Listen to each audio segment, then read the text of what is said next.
Now, for you, Marvin, what was it that made you go ahead and pick up civil service yourself, though, and, become Fulton County Commissioner?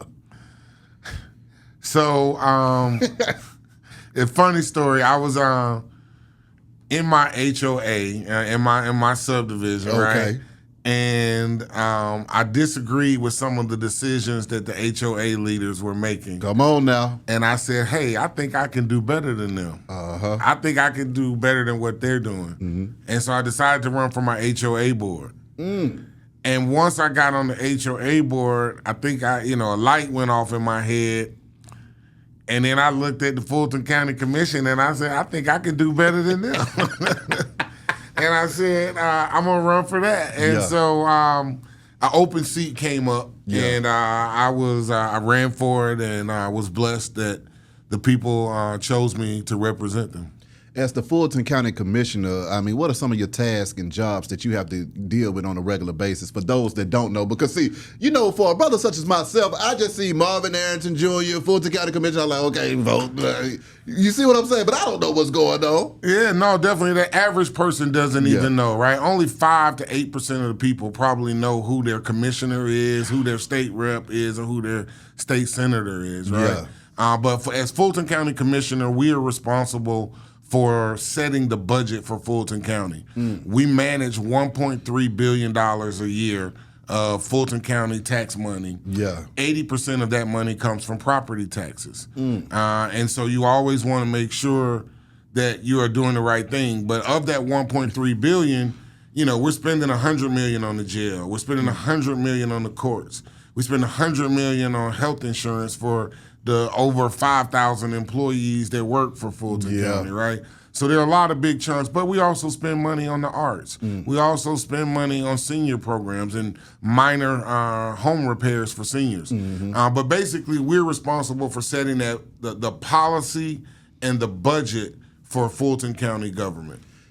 How important do you feel like the arts are? Being that you grew up with the likes of Lil Jon, Vince, Cersei, all of the boys, Outkast, Backbone, everybody else, how do you feel like the arts played and impacted y'all youth at the same time and, moving forward in the city? Well, I think the arts are very important. And the great thing about the arts is it's a universal language, right?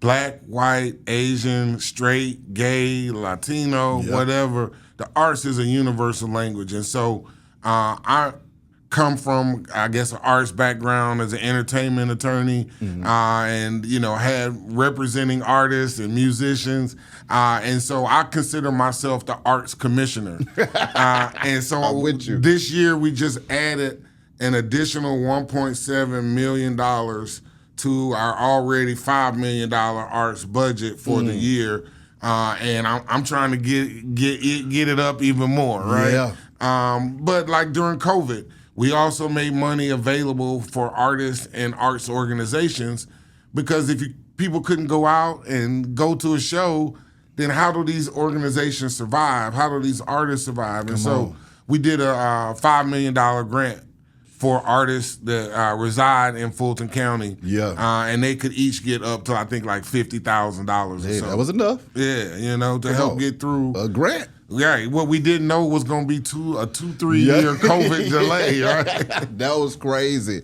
As an entertainment attorney, how has that been for you, being in the entertainment business as well, being an attorney? Well, it's been good. I mean, Vince Phillips is my law partner. We've been blessed and fortunate. We represent Lil Baby, Kevin Gates, Scrappy, host of other people, NBA Youngboy. And so, we've just been blessed to, like you say, to grow up, right? We were in 6th grade with Lil Jon. We all met at Southwest Middle School. Exactly. Right? And then Vince and Cersei and Rob Mack all went to Mays. Lil Jon and I went to Doug. And, but we stayed friends, right? And we just have had those connections throughout the years.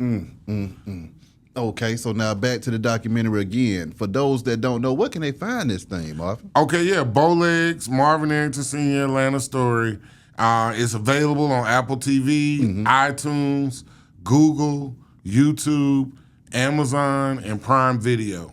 Now, I understand that this is not the only documentary as well, man. So, I mean, what else we got coming out the woodworks? Hey, we got a couple more in the Come can. on now. We got one called Pantheon, The History of Black Superheroes. Okay. Coming up next. And so hopefully we'll be able to get that one out by June of this year. And we got the soundtrack for this one and the soundtrack for that one. So okay, so now, Marvin, not only are you the Fulton County Commissioner, not only are you an entertainment attorney, but you're also an executive producer of music as well, sir.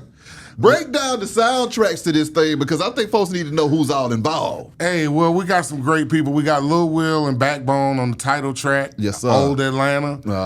It's doing real well. It's on Spotify, streaming everywhere.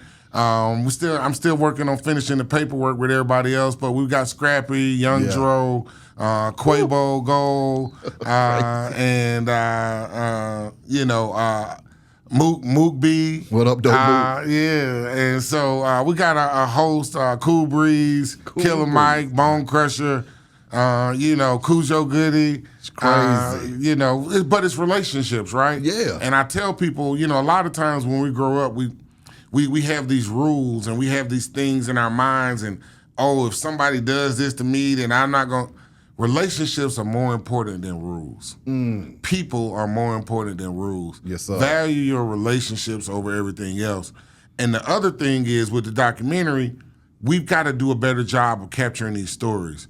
I need everybody that has a phone or a camera to go record their grandparents, go record these stories. Yeah. Get that footage, get that content now. Come on, because we're losing people every day. 4 people from the documentary have died. Bonnie Jackson Ransom just passed. She's in the documentary.